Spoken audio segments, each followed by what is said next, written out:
ગુજરાત રાજ્યમાં જો કોઈ જિલ્લાનું પેચીતું રાજકારણ હોય તો એ છે બનાસકાંઠાનું.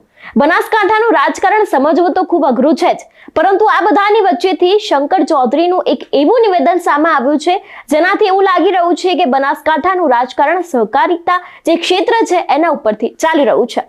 શંકર ચૌધરીનું આ નિવેદન કદાચ રાજકારણમાં મોટી ઉથલપાથલ પણ લાવી શકે છે.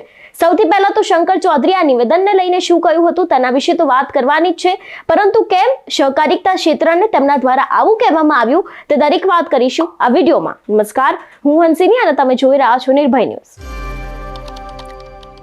શંકર ચૌધરી એ બનાસકાંઠામાં ખૂબ મોટું નામ ધરાવે છે.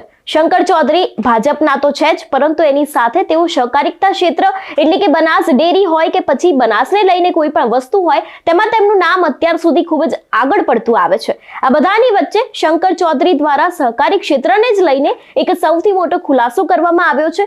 તેમણે કહ્યું છે આ કોઈ સત્તા નથી, આ એક જવાબદારીનું કામ છે. સૌથી પહેલા તો શંકર ચૌધરી આ વિષયને લઈને શું કહી રહ્યા છે તે સાંભળીએ. આ તો સહકારિતાની વ્યવસ્થા છે.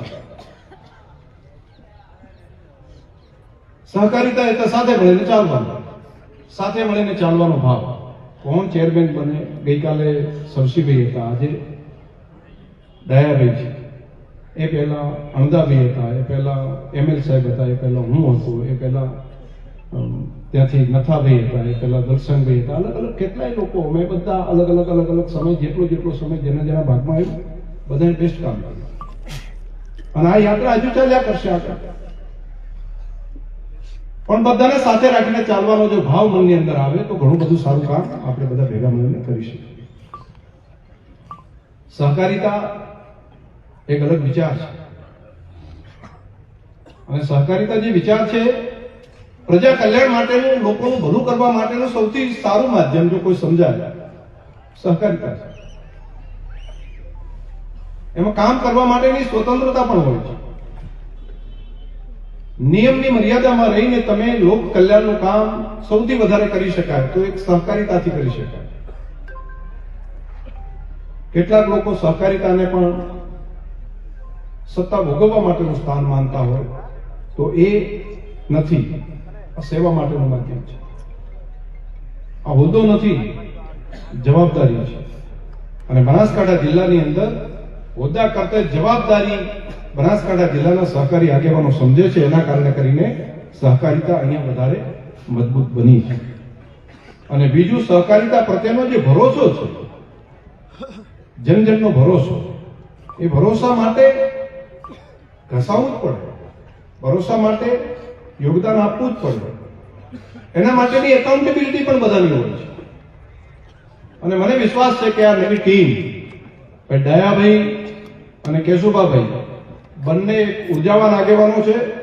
અને મેં આટલા વર્ષનો જે મારો અનુભવ બંનેનો છે એ પ્રમાણે મેં જોયું છે કે બીજાના ભલા માટે જીવવા માટેનો સ્વભાવ બંને મિત્રોનો છે, અને બંને મિત્રોનો બીજાના ભલા માટે જીવવાનો સ્વભાવ છે. એ જિલ્લાના હિતમાં રહેશે એવું હું માનું છું.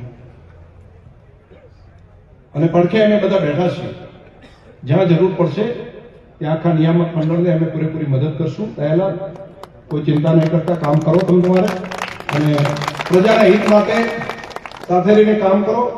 સાથે અમે સહકાર, રાજ્ય સરકાર હોય, કેન્દ્ર સરકાર હોય, અમે બધા તમારા સહયોગી બનીશું. અને નાની ઉંમર છે, તમને કામ કરવા માટેનો મોકો મળ્યો તો દરેકનું દિલ જીતી શકાય. સામાન્ય માણસ પણ બધું કામ થઈ શકે એવું ના હોય. સહકારિતામાં એવું નથી કે તમે ધારો બધું કરી નાખો, પણ એને સારો જવાબ તો કમસે કમ આપી શકશો. ન થાય હોય તો પ્રેમથી કહેવાનું, ભાઈ આટલું આમાં ન થાય. નહીતર આપણા તમે થઈ જાય એટલે એક તો આજુબાજુના તમારા ભાઈબંધો હશે ને, એ હવે નજીક આવશે.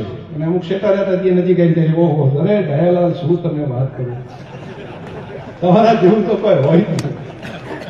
અને તમે ધારણ ના થાય એવું બનતું છે, તમે એમાં કાંકરેજ તો પાક્કું હો, ફરી માફ કરજો બધા. તમે આગેવાન છો, તમે ધારણ ના થાય એવું હોય, તમે ધારો એટલે તો થઈ જ જાય. એમ કરીને તમને એટલા બધા હવા ભરી દે કે આમાં આપણને લાગે મારું તો ખરેખર હું ધારું તો. જો બનાસકાંઠામાં કોઈ કોઈ વ્યક્તિનો હાથ હોય અથવા તો વાવમાં જીતાડવા પાછળ કોઈ વ્યક્તિનો હાથ હોય તો એમાં નામ આવે છે શંકર ચૌધરીનું. બનાસકાંઠામાં જેટલા પણ રાજકારણ થાય છે અથવા તો પછી બનાસકાંઠાની ચૂંટણીને લઈને જેટલા પણ રાજકારણ થાય છે તે બધાની પાછળ ક્યાંક ને ક્યાંક શંકર ચૌધરીનું નામ અત્યાર સુધી આગવું આવ્યું છે અને આગવું આવવાનું છે, કારણ કે શંકર ચૌધરીના નામથી બનાસકાંઠામાં રાજકારણ રમાય છે અને અત્યાર સુધી રમાતું આવ્યું છે. ત્યારે આ બધાની વચ્ચે શંકર ચૌધરીનું આજે નિવેદન છે, તેને લઈને તમારું શું માનવું છે અમને કમેન્ટ કરીને ચોક્કસથી જણાવજો. તેની સાથે જ મારી ચેનલ એટલે કે નિર્ભય ન્યૂઝને લાઇક, શેર અને સબસ્ક્રાઇબ કરવાનું ભૂલશો નહીં. નમસ્કાર.